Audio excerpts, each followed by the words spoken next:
Good afternoon. Thank you for being here. We appreciate your spending your lunch hour with us, and we hopefully will give you an interesting and informative conversation. And we'll certainly have time left over at the end for any questions that you may have. I'm not going to give a long background or preamble here. I just want to dig in and get to the conversation. The way that this is structured is traditionally we bring two interesting thought leaders from the scholarly communication space together, and we have a dialogue about topics of the day and where we think the industry is going. And as I said, our hope is that there'll be questions from the audience as we conclude, and people can participate in the discussion. So with that said, I'm really pleased to have two leading voices from within our community here with us today. Lorraine Heracombe is the Dean of the University of Kansas Libraries, a member of the ARL, and they serve more than 25,000 students and 1,300 faculty. She's one of the founding members of the Coalition of Open Access Policy Institutions, and she serves as the Provost Designate for Open Access Implementation at the University of Kansas. She's done a number of very interesting things in the space. She's chair of the SPARC Steering Committee. She's a member of the ARL AAU Task Force on Scholarly Communication, and she serves on PubMed Central's Advisory Committee. Before she came to KU, which was in 2006, she was the Dean of the Libraries at Bowling Green, and she holds doctoral and master's degrees in Library and Information Science from the University of Illinois at Urbana-Champaign. And to my right is William Gunn. William is the head of academic outreach for Mendeley, which is, as you know, a leading research management tool for collaboration and discovery. He received his PhD in biomedical science from the Center for Gene Therapy at Tulane University in 2008. He subsequently left academia and established the biology program at Genolite, which was a novel diagnostic startup. And from there, he moved to Mendeley to, as he puts it, pursue his mission of bringing modern network efficiencies to academic research. So these are our speakers, and we're just going to dig in. I have given them a few questions to think about, but this is an unscripted conversation. We'll see where it goes. Lorraine, I'll start with you, and we'll talk about first, what do you think are the biggest issues facing the scholarly communication space in the next coming 2 to 5 years, let's say? Thank you, first of all, and thank you all for coming and spending your lunchtime with us. Having walked this walk and in this space, I think the issue of education and outreach, especially to our faculty, will continue to be a major issue and perhaps a challenge in that way. I think it is we've come a long way, I think, in the development and the maturation of open access, but there's still a lot of work to do. 10 years into the space, we've seen a lot of progress in terms of open access policies. We've seen a lot of open access journals. We've seen infrastructure put into place, but not everybody is embracing open access fully yet, and especially, and I come from a campus environment where we have walked the walk, and even at a place like University of Kansas, considered in many places a leader in this space, we still have some challenges in this space. So I think the education and the outreach and engagement of faculty in this conversation will remain a challenge probably for a long time, despite the progress that we have seen over the last 10 years. I think there's also an issue of embracing it at the university level. Most of these policies that we've seen have been developed by faculty. But it is important for universities to embrace this. I think the importance of open access policies is what will drive a maturation of the issues towards the end game here. And I don't think we've seen enough administrations, university administrations in particular, embrace open access here. We all know that universities have budget issues. We all know that universities are held more accountable by the legislatures and by funders. And I think that is going to be a challenge for us to make sure that they understand the benefits of open access in that budgetary constraint, and especially in the accountability to the very people who pay, especially at public universities, the tax dollars that fund the research that's going on at those institutions. Society depends on universities.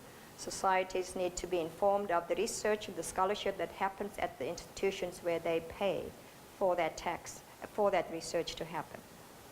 And William, the same question to you. So over the next, let's say, 2 to 5 years, the biggest issues facing scholarly communication? Well, I'd have to agree that open access is a big issue. If I was to put out a couple of issues that kind of on a timeline of, let's say, already full-blown and on their way, and maybe just starting to get a toehold, and things that are not yet there but maybe will be there, it would be getting the manifestation of these mandates put into practical terms, getting the communications out, ideally through the scholarly societies, to all of the researchers, so that they understand, what they need to do, why they need to do it, how to do it, all of these kinds of things. And then what comes up after that, and is already starting to take hold a little bit, is this concept of, well, so we have all of this material out there. Now, who's using it and what are they doing with it? And this whole, the field of altmetrics basically is something that is near term, and libraries are going to have to think about what they're going to do with it, how they can use it to understand their patrons, understand what's happening with their content, understand their constituencies. Publishers, I think, already very much understand the need for this, and they're putting things into place to provide that as a service for authors. And then I think, when we have this idea of what sort of attention is being paid to these, to all of the content that's out there, the question is, well, if we have a measure of an attention that's being paid to a document, what is that reflective of? Is it reflective of just the article being, of broad popular interest, of being very controversial, or is it actually somehow, is there a measure of, this is a finding that represents a very, very important bit of scholarly work that can be used to come up with a transformative discovery to move the field forward, that kind of thing. And so that, the buzzword around that is essentially is reproducibility. People have known for a long time that reuse is a very, very important definition for, how open a bit of content is, and reproducibility, I think, fits right along in line with that. So to me, all these things are kind of in a continuum.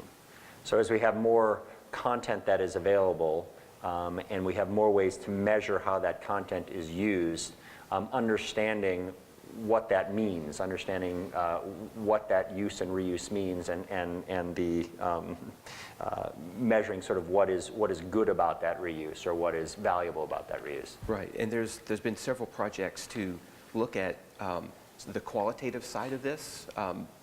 So understanding, okay, if somebody is tweeted about your paper, that's great, but who was it? Was it a Nobel Prize winner, or was it a grad student in your lab? Where does that kind of fit, bringing that reputation layer into things?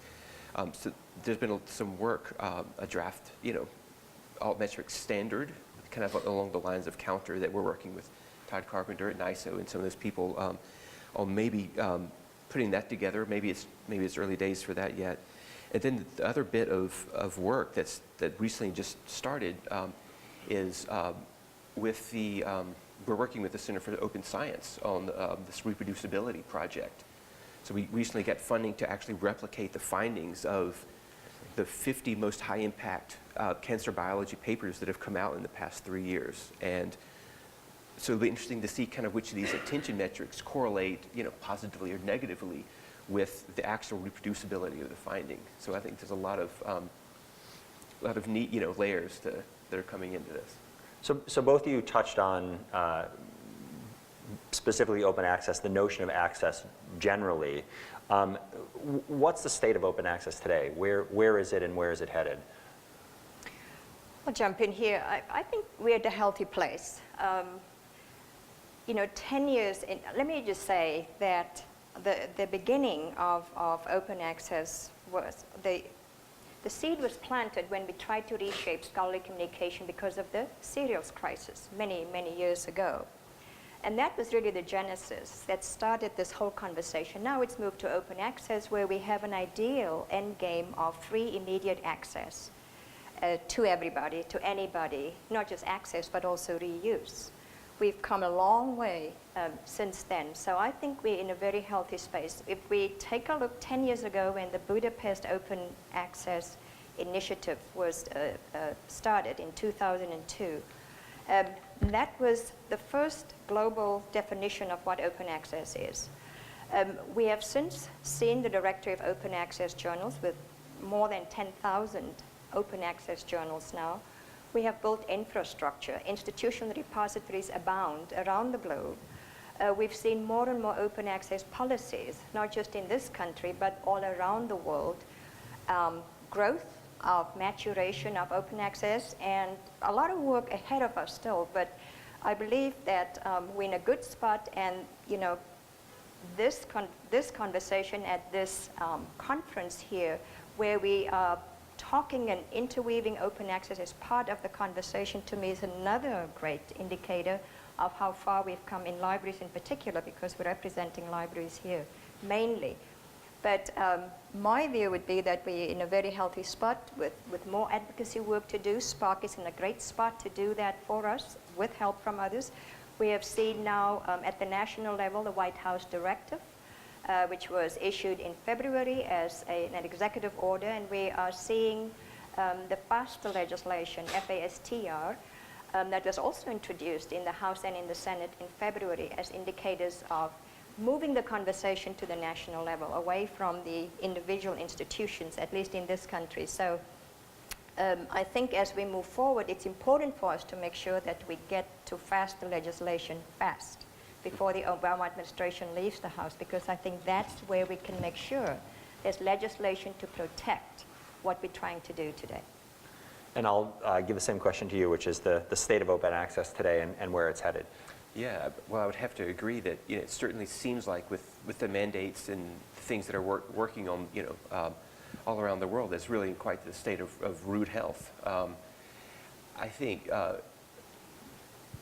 the serials crisis, you correctly note that that was the seed for all of this. It's where a lot of the library motivated push for open access came from.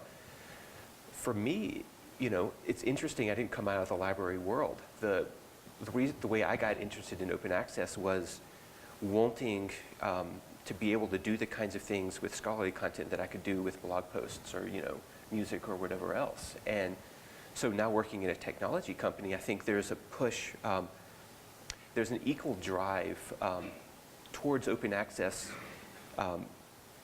so that products can work well together. So you can build value-added services on top of the content layer. In the session we were in earlier today, Jeffrey Lancaster was talking about this service, if then that kind of, if something happens on this one service over here, you can pipe it into this other service and call something else to happen. All of these things can only happen because all of those services have APIs that can talk to one another. And I would love to have the same kind of thing happen in the scholarly literature.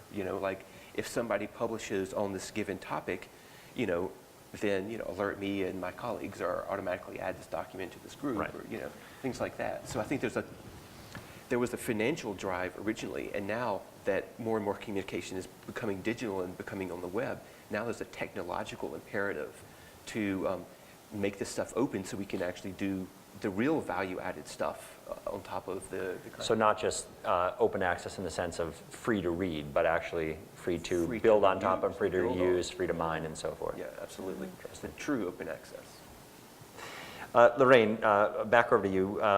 So this question is to what extent is it the library's role to advance a greater embrace of openness among the research community versus letting that demand build up organically? In other words, on campus, how proactive should the library be in promoting these issues?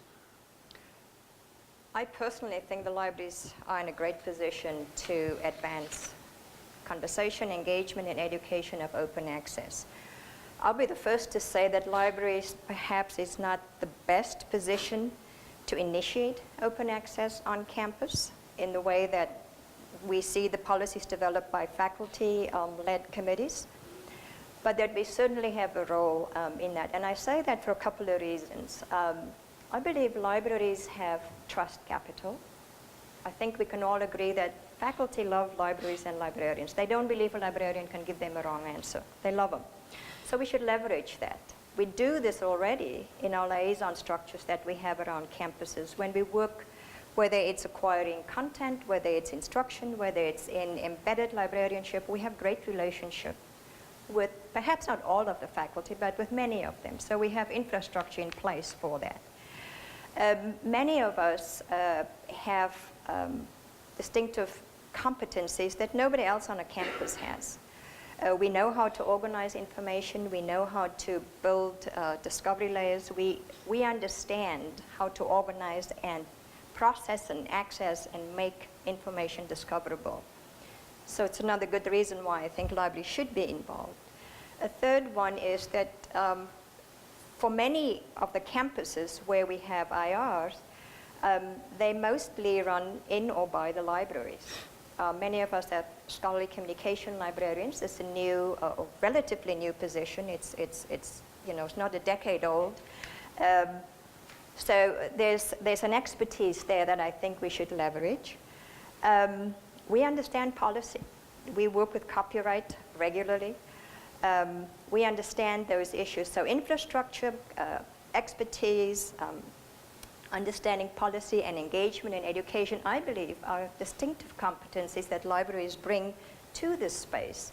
That's very helpful to support faculty who may be interested in developing those open access policies. On our own campus, just to mention KU per se, the policy was not advanced by the libraries, but the libraries had the IR in place. We were fortunate that we had a provost at the time by the name of David Schulenberger, who was very active in this space. So we come from a long history, 20-year history almost, of building where we are today. So we're still standing on the shoulders of those who've gone before us. But it was the faculty in 2008, 2009, who led this, and in particular 2 or 3 disciples, strong disciples of open access who got it, and who had the good sense to adopt and co-opt 2 librarians onto that committee to help them. Because librarians could talk and knew how to discuss this also with faculty. So I would say that perhaps not to initiate it, but certainly a critical role in advancing it and continue to sustain this conversation on campuses. What would you say to the perspective that taking on more of an advocacy role with respect to open access or just openness in general amounts to another unfunded mandate for libraries, another thing we have to do? It certainly is for me. I know it is, but like everything else, we're expected to do more with less. It meant taking a very close look at what the priorities are, what the trends are, where the puck is going to go, and making sure that we're positioned for that. So it meant taking a position and recrafting, redrafting, and repositioning a librarian to now be a full-time scholarly communications librarian, for example, and finding other resources within my organization to support that work, because it's important work. It's priority, it's national, it's global.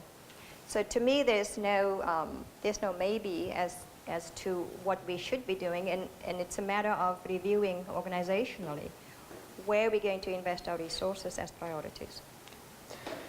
William, just to shift gears here, Mendeley has, I believe, a community of around 2.7 million researchers. What have you learned from working with such a large user base?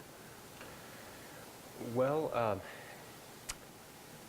think the main thing that we've learned from having such a rapid adoption from such a large group of people in Mendeley was really the power of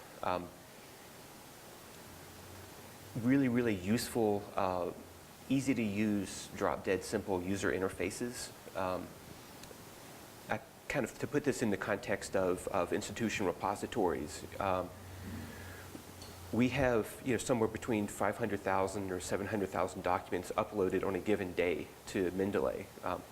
Not unique, many of these are copies of one another, but compare that to the amount of submissions that even a large centralized repository gets, and it's pretty big. I think a lot of the way that we did that was by figuring out, where there was a pain point in a research workflow, and sort of smoothing over that, and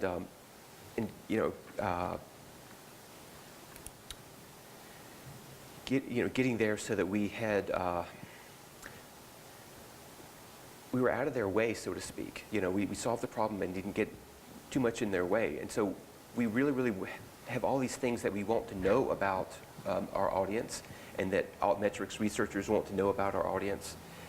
But at the same time, our whole thing has been, let's not get too much in their way. Let's solve their problems for them, and let them get back to doing their research, which is what they're there for. So I think, thinking about this came up when you were answering about the library question.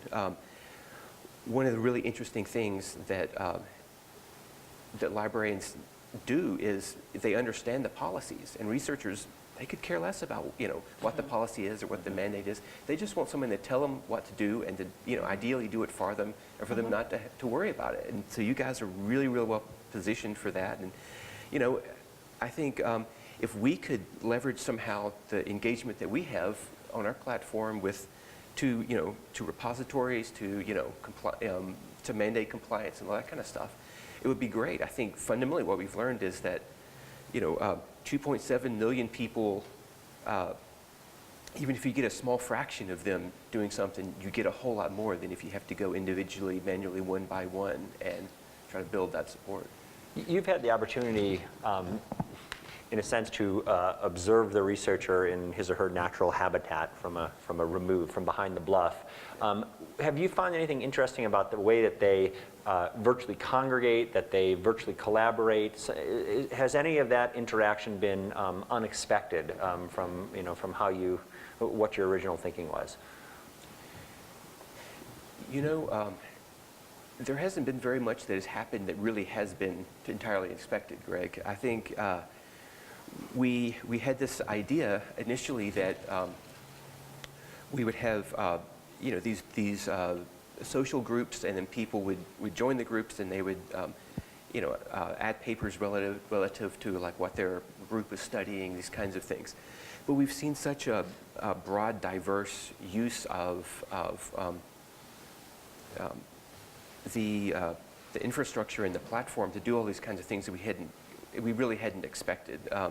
There are people that are using the groups as kind of like their own little proto-journal. They put things in there that they think are interesting, that they want people to read, and digitized manuscripts. The biodiversity heritage library is doing a lot of stuff, just kind of using us as a way to be a publication dissemination platform for some of the content that they have. So that was totally unexpected. We didn't really see that sort of thing coming. We haven't seen as much uptake as we'd really like of people posting like their papers on their profiles and disseminating that way. I would have thought that would have been one of the obvious things to do. We've seen a lot of recreational use, people making groups that are solely of papers with amusing funny titles. There's one that's just like it has the randomized double-blind placebo-controlled study of parachute effectiveness, and all these other funny papers. So we've really seen that like there's a huge I guess unrealized, unmet, untapped demand for interaction with the scholarly literature, but it's not in the level of like what you would expect from like a journal club or normal scholarly discussion where you have a paper and a bunch of people are talking about the merits of this paper. We're seeing it kind of being this, here's a place where, a document exists on the web, and here are all these other things pointing at it, and here's this, this pointer going out into this other conversation somewhere else on the web, and that's, it's really been kind of inspiring to see that happen, but it was totally, not on our radar from the beginning. Lorraine, back to and digging deep into your CV. In 1998, you co-edited a book, and it was entitled "Creating the Agile Library." And the book argued that libraries had to grow ever more agile in adapting technologies to serve their users. So that's 15 years ago. And with this remove, how do you think libraries could more efficiently use technology today to facilitate research and discovery among their patrons? Okay, 15 years ago, I can't even remember what I said then. Sounds like a whole lifetime away. Well, one of the things that come to mind as I think of us in our profession as librarians is the notion to support faculty researchers, to enhance their research, to enrich their teaching. Those are all very mission-driven types of activities that we do in libraries. So for researchers, I think with the advancement of technology and with the availability of different tools and so on, saving time, helping them be more productive so that they can generate the research and the discoveries that we all rely on, are key in my mind. And with so much more technology available, developing the tools and providing education and support in how to use those things. So very basic ones that come to mind is EndNote. We provide classes and we provide desk-side coaching to people. EndNote, RefWorks, Mendeley is another example. There's a host of technologies that will just make it easier for them not to have to leave their laboratory to go to the library to do something, but to have it all together, either on their screen or at least close by, if not the librarian doing it, for them. We talked earlier about having open access grow organically versus the library advancing this, side of ties to this. When we first started engaging our faculty, we tried to teach them how to upload their works into our IR. Wrong idea, totally wrong idea, and I think I see head shaking. We adopted a mediated suite of services where you can just send your CV to us and we'll check the policies, we'll analyze it on the website, and we will upload it immediately and directly for you. So that you don't have to worry to do one more thing. We will do it for you, and if there's a policy issue, we'll come back to you and ask you for a manuscript of something. So there's LibGuides. There's just a host of technology now that we can employ and help them understand how to use it to be much more productive than they might otherwise be. So how, as you said, there's a proliferation of these tools.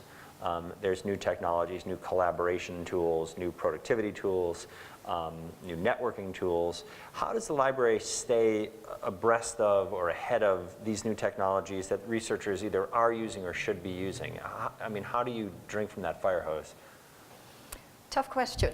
There's so much out there, and if you have a top-notch IT team perhaps in your library and who is ready and go out, it's a different role and a different responsibility.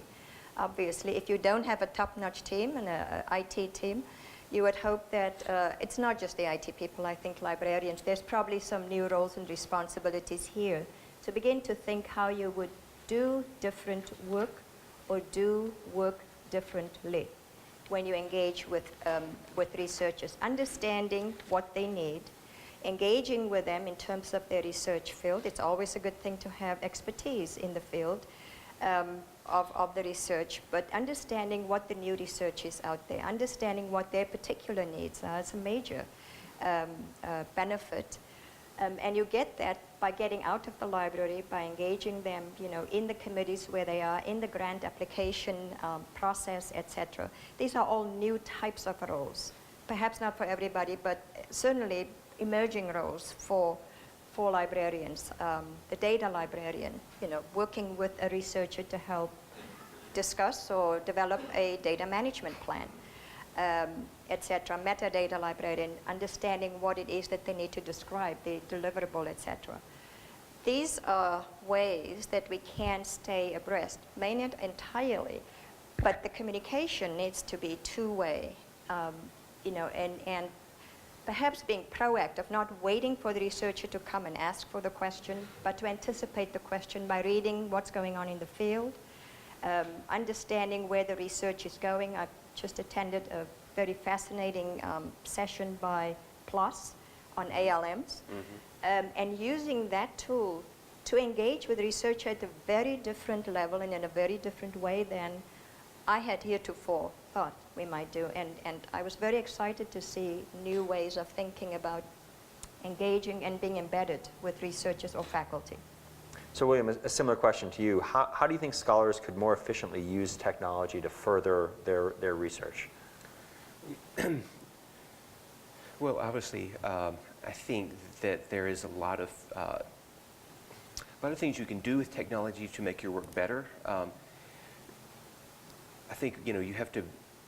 It can be hard sometimes, especially if you're a procrastinating grad student, to get away from technology for technology's sake, and to use the things that actually make your work better. That's one place where honestly I think libraries have a really strong role to play, is knowing what the good services are, knowing how they serve your faculty's needs, being able to recommend to them, okay, this is a really good service to use to host an online profile or to do research discovery, but this over here that's not really got that much traction, and maybe this. Maybe you don't need to spend too much time, going over in this area, and kind of, the discipline-specific needs and all of that. I was struck in the earlier presentation that I was giving that kind of what we've done with Mendeley, like think about it in terms of like having instrumented the research process. We have in a way kind of embedded Mendeley in the researcher's workflow so that we're understanding of the researcher's needs more so that we can provide to them better services. I wonder, it hadn't occurred to me until I heard Jeffrey talking about like how he tries to do that with his faculty, and you hear about embedded librarians, and I'm like, so we have a bit of software that's doing a lot of the very similar kinds of functions. How can this serve as a model for, for improving? How can we bring in librarians into Mendeley and have them, help us, do a better job at what we're doing?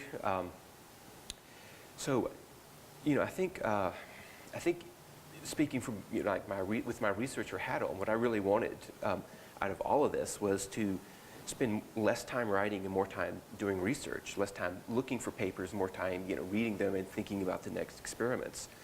So leveraging that collective power is one thing that's a really powerful concept. If you think about it, there's got to be 100 or 200 or maybe 1,000 people out there in the world that are interested in a similar topic as you and have collected a collection of papers on a similar topic to yours.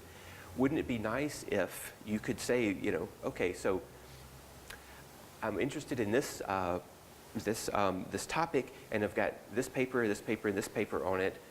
Show me some other papers that I should probably have. And so we built a tool to start doing that for people. And I think that's taking the time, the manual time, especially the repeated effort in a lot of cases, out of all of this, and moving it to where there's more time spent publishing papers, less time spent writing them. There's more time doing research, less time spent out there looking for it and trying to stay on top of the literature, which is just impossible these days. There's more. We've now reached this really critical tipping point where nobody can keep on top of all the literature in all of their fields. I mean, I don't care how niche your field is. There's going to be more out there than you can keep in touch with, and so you have to depend on what we're starting to call social filters. So is there a similar follow-up question to what I asked Lorraine? Is there this secondary threat where you have all this content, it's hard to keep track of it, it's a bit overwhelming, but the number of tools and resources that you could choose from to help with that filtering, there are an overwhelming number of those as well, Right. Is that a concern? I don't think it's necessarily a concern right now. There's always going to be in any field where there's a lot of interest, where there's a lot of unsolved problems, where there's a lot of work that can be, done on behalf of someone and value to be added, there's going to be a lot of people trying to solve that problem if it's valuable enough. And I think that's where we are right now. Eventually right now we have a whole bunch of different services to do specific bits of things, but eventually those are all going to converge on the certain activities that people want done. Discovery as a service, commenting, review as a service, and we're seeing, like rubric and these things come up as services. I think they're all going to converge and there's going to be a shakeout. But quite honestly, I'd be concerned if there wasn't a whole lot of people that are out there. Delving back into your biography a little bit, William, so you studied gene therapy at Tulane, and you earned your PhD there. So you're a recovering bench scientist at this point. So what do you see as the ideal relationship between the library and the individual researcher? So yeah, from my point of view, I almost never went into the library. It wasn't a part of my I used library services all the time, of course, right? But it wasn't something that I thought about. It wasn't necessarily on my radar. It was where I directed a lot of my frustrations about the scholarly communications process was, to the library, because they were my first point of contact. So I would really like to see a lot more of a two-way street in that, go on there, because you were right earlier, Lorraine. Librarians really picked up the open access ball and ran with it for a long time, and dragged the faculty along with them for most of the way down the field. And now when you get in the, almost at the end zone, the faculty want to pick up the ball and cross the end zone, and that's great as long as we get to where we're going, but I think librarians could be more embedded into the research process of researchers, understanding more of what they need, more specialized, as well as researchers should get out and understand more of, what the library has to offer. And certainly, relative to the question you asked just before, the libraries are a place where they can go and find out, how can I use all of these different, dizzying arrays of technologies more to my benefit? How can, I've got these mandates, there's all of these confusing, conflicting, rules and regulations. What do I need to do? Can you, figure this out for me? So I think there's definitely a lot of value to be had from researchers talking to librarians and librarians talking to researchers. So the same question to you. What's the ideal relationship between the librarian and the individual researcher? There's probably I don't know how to define ideal. If I ask each one of you, you would probably have a very different opinion of what is ideal. For me, it's on a continuum. For some people, it will be what they get today. It may be just the book that they want or get an answer to the reference question. And if that is good or right or help advance whatever it is they're doing, that to them is ideal. All the way to, wow, I had no idea the library can do this for me, which is more often the case. How many of you have worked with faculty and said, I had no idea you could do this for me. I wish I had known earlier, right? For those of you in the room here. So for me, understanding what the need is, that engagement, that two-way communication is critical to understand how you can address the needs for them, whether it's the subject expertise, whether it is being part of that team, whether it is being in the classroom, shaping, developing the course or the curriculum so that student learning outcomes could be better measured, whatever it is. It depends on in whose eyes you are ideal, I think. But I do believe that librarians we need to make more concerted efforts to promote and identify and articulate very clearly what we can do. We are so much more than books. I wish every time somebody pulled up a database and said, brought to you by your library, because I think sometimes the students just don't get it. And they don't think, just as you said, you didn't think it came from the library. You used the library. Nobody graduates from the library, but you use the library all the time, right? So I think making sure that they know, and I think the responsibility rests with us to make sure that we're proactive in that space to let them know what it is we can do, whether that's on our websites, whether that is through the embeddedness, whether that is through the liaison structures that we have, however we do this. And maybe do it and show it to them so that they can be wowed and understand that, you know, they can come to us for this. Libraries are such cultural icons. And I think the romantic notion of what a library and a librarian can do for you is something of a challenge for us, I think. People tend to not think of all these other exciting things that we can do. And it behooves us, I think, to very quickly get on board to show successful case studies of things that we had done and the impact of that on their teaching or on their research or on the student learning outcomes. I think those are the points where we can really make a difference in showing how ideal we can be for them. We hear this from students also. Yeah, you know, we had no idea until I was in my senior year, one student or several tell us that you did all this for me, and I wish I'd known it in my first and second year. I can Same definitely say, as a researcher, I would not have minded more contact from librarians.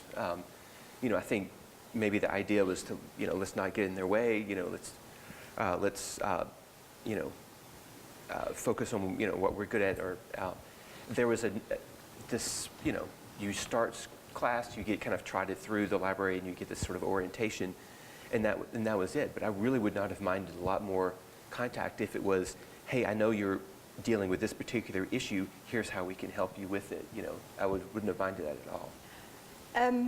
I think we're going to probably see more of that with the White House directive, certainly with grants and researchers who are now going to have to comply. I think there's a very distinct role for librarians there, and we better get on board with, you know, what that role will be, the workflow, et cetera, et cetera. Increasingly, librarians and library deans are now calling on each other and said, what are you guys doing about share and chorus and, you know, this whole White House directive? And there's an undertone here of let's see who's going to start and what they're going to do first. Right. So there's a component of, on one end of the spectrum, being an information valet. I mean, sort of popping up when needed to provide whatever resources necessary, then going back to wherever you came from until they need you again. And on the other hand, it's sort of the information tax accountant, where there's all these crazy rules and regulations, all these forms to fill out, and how do I do that? I need a professional to help me. Right. And those are, obviously there are areas in between, but that's sort of the possible spectrum. I don't know if marketing is the answer to it all. We've marketed. We've got a great marketing communications program, and many other schools do. People see what they see, but it's at the point of need when they really appreciate more what you do. So it is that one-on-one, and it's unfortunately a very challenging model because we don't have enough librarians for every researcher, obviously. But it seems to me that's the best way to get out there. And if we have that structure in place, you know, is prepare and equip our librarians to be a lot more active and confident in those roles. My last question for each of you before we see if folks in the audience have areas they wanted to talk about is, what is one potential game changer in the scholarly communication space that we should be thinking about? And Lorraine, I'll start with you. Well, I keep on thinking back to this ALM session that I attended earlier, and article level metrics, I think, to me comes to mind as the one area where we're going to get through to faculty who are really the people that we rely on to advance this open access, because they are the researchers making the discoveries. So the impact of their work, a better understanding of the impact of their work through all these different tools, article level metrics in all its manifestations, I think may be the game changer, because every researcher wants to see the impact of their work, and right now they look at it in the best journal. It's by journal, it's not by the real impact of their particular work. Citations matter to researchers, and I think to the extent we can provide rich depth to their impact, you know, in all the shades of not great, I think it's going to be a game changer. I think the sooner we can get that, and the sooner we can get librarians to help in that space, to help highlight and show, the impact of that work, I think the sooner we'll get them to come on board in this end game of immediate open access to all. And you feel like that is a game change in part because it will incentivize authors to think differently about where they choose to publish and how they choose to publish? I think if it's published open, yes, because if it's immediately available, they can get more people than the review editors to look at their work. They can get input from even citizen scientists, if you will, ultimately. But hopefully it will also be a game changer in the promotion and tenure issue for many of them. That's a big issue on campus, and open access is still sort of not fully embraced because in part of myths about peer review in open access. And I think once we can get to change that perception through impact stories of their research, I think we'll get there. It will take a little time, but I think we can get there. We have tools and we have a strategy. Yep. So William, same question to you about game changer in the space. Yeah, so I'm glad you asked this question, and then I'll find out, 10 years from now whether I was wrong or right. But yeah, definitely I have to come down on the side of altmetrics too. I think it's currently, like if you think about it this way, open access has changed the game. Altmetrics is changing the game, and I think what's going to, change the game in the future is going to come as the next thing beyond altmetrics, bringing in this, again, the concept of a more qualitative dimension to what we currently have, which is mostly quantitative. So the interesting thing about the altmetrics right now is they're very atomic. So it's not like where you had the prestige kind of at the journal level. I published in this journal, or my monograph is published by this university press, therefore it's the,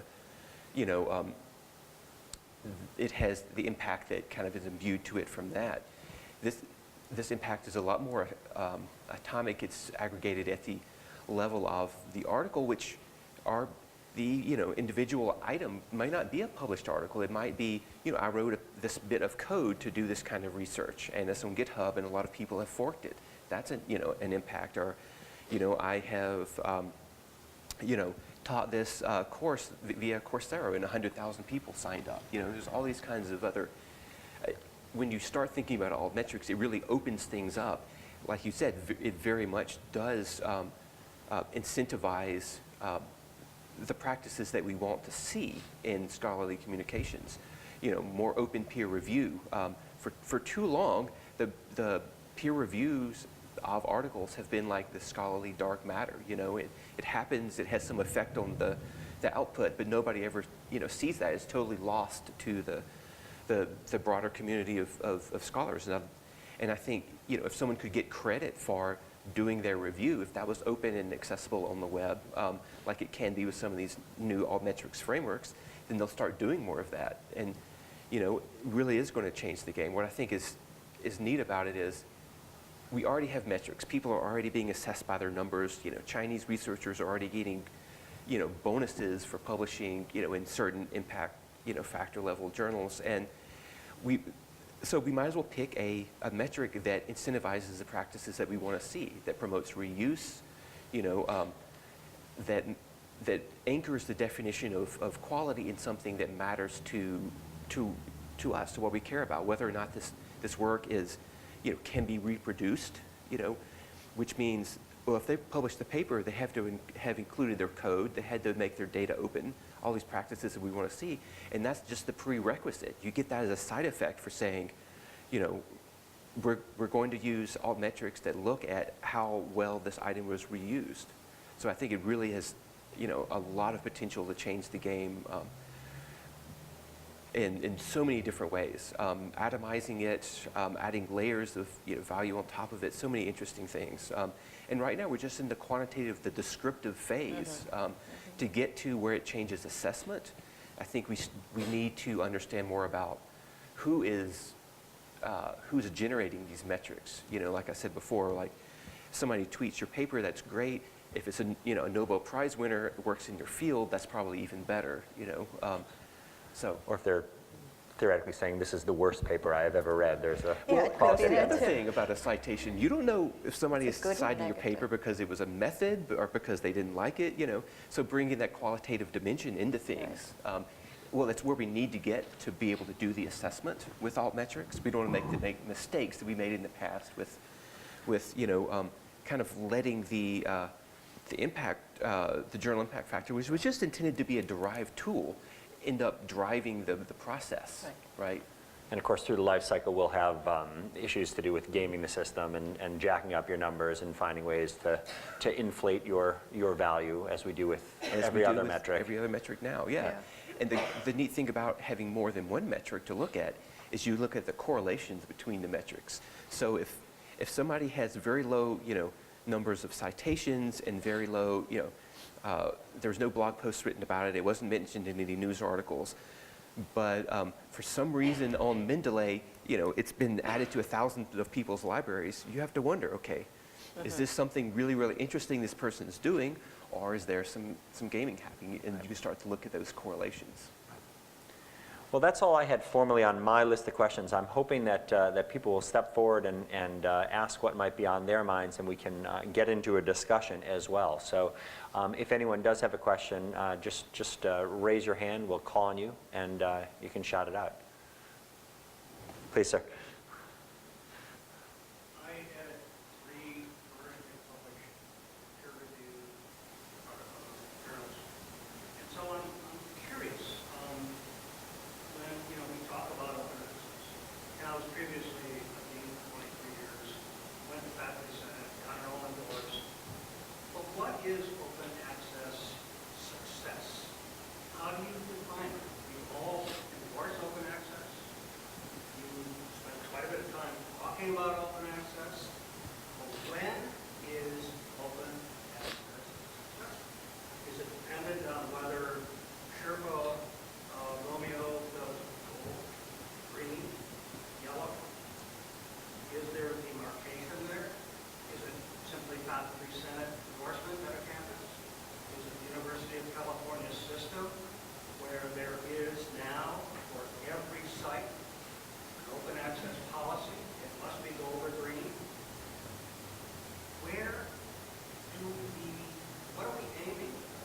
What is successful open access? It's a fascinating question. I'll take first stab at it.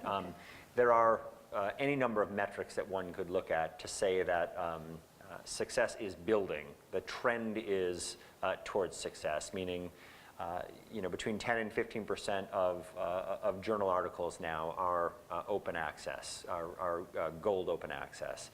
And that's a success because a few years ago it was 5%, so it's growing. But will we have quote unquote, or will open access have quote unquote made it when that number is 30%, 50%, 80%? I mean, we all have to choose our own definitions, right, in that sense. What certainly has been the case is for the 10 years or so that this has been an active movement, success has been defined as we got more this year than we did last year. We have more mandates, we have more gold open access journals, we have more institutional repositories, we have more green open access policies, so there's more. And so more is growing success. There's not, we're not sliding back. But at a certain point, you're right, just saying, well, we're doing more business than we did last year. That's not enough of a specific measure. And maybe having teed that up, I'll now turn it over to you to tell us what the number is. Well, I don't know about numbers, but I was just thinking of the end game, the Budapest definition to me sticks. Free immediate online access, and now the use is being added here in this country anyway. That to me is what we headed, and that's what we aspire to have, so that everybody, irrespective of where they live, who they are, have access to this, whether it's in a third world country, a second world country, or in the first world country. Everybody will have access to that research, and it's a lot out there and so on. But there's also successful case studies. I will just throw out Jack Andraker's name to you, who openly said last week on national TV that had it not been for his ability to access this fundamental great research, he would not have been able to develop this measure of diagnosing pancreatic cancer, I believe, for 3 cents. He couldn't have done that. To me, that's an indicator of success of open access. It's a small one. It's a first one, perhaps, in a significant way, but to me, that's a very clear and a very high level indicator of success. So it doesn't have to be the 100%.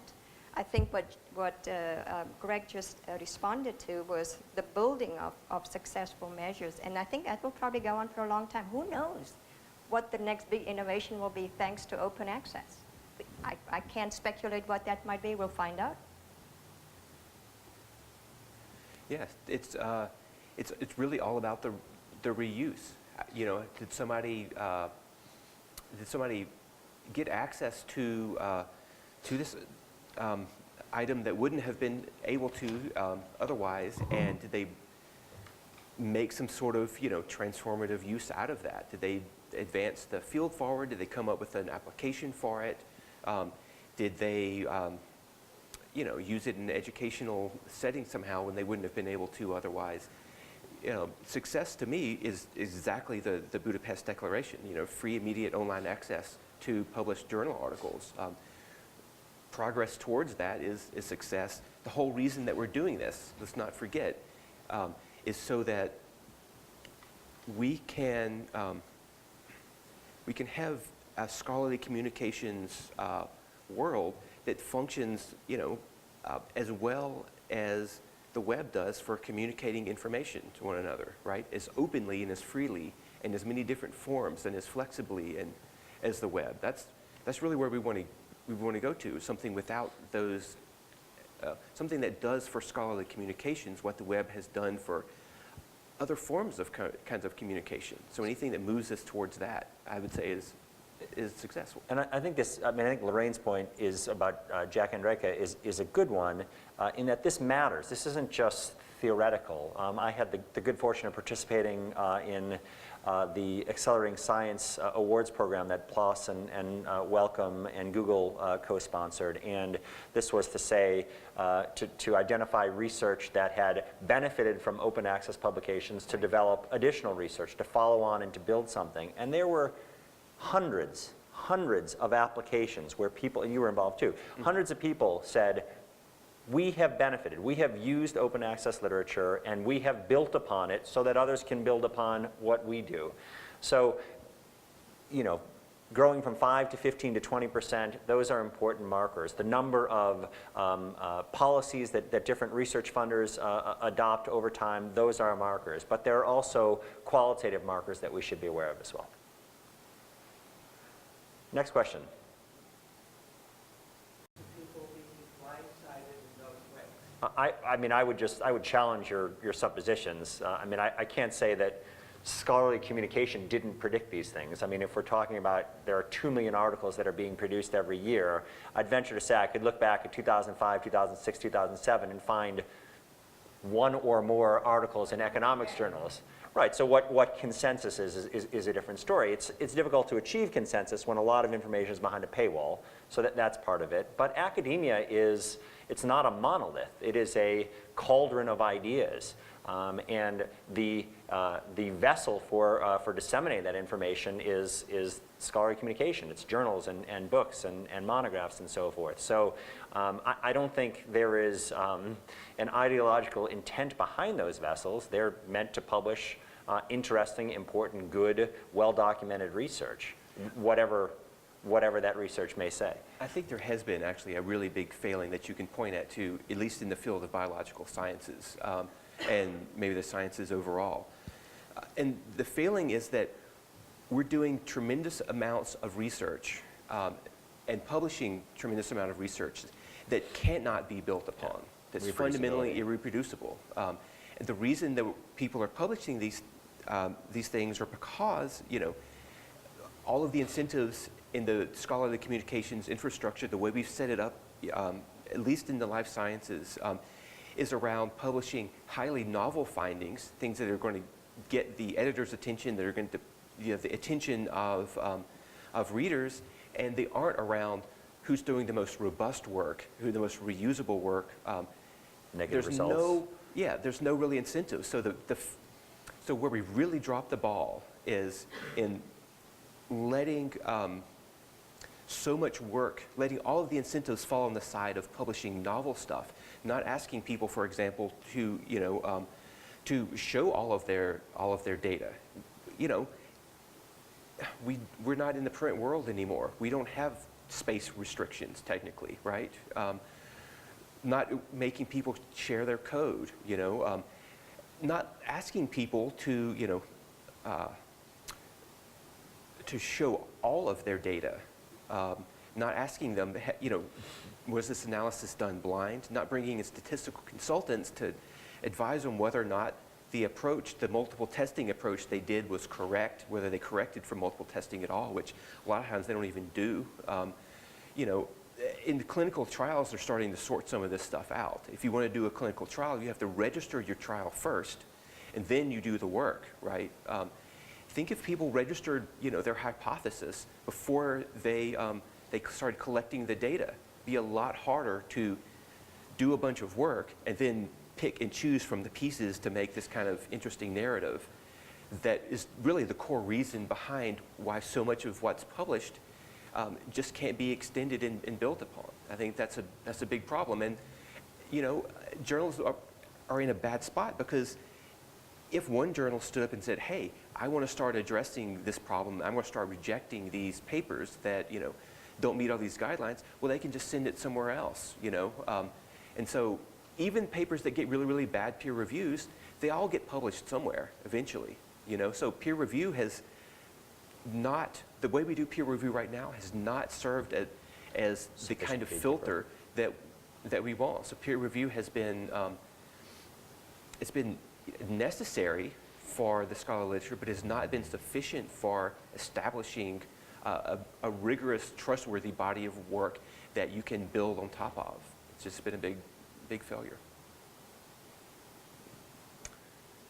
Next question. Going once? All right, well, thank you both. It's a pleasure to be up here with you, and I really appreciate your spending the time, and thank you all for being here, and class dismissed. Thank you.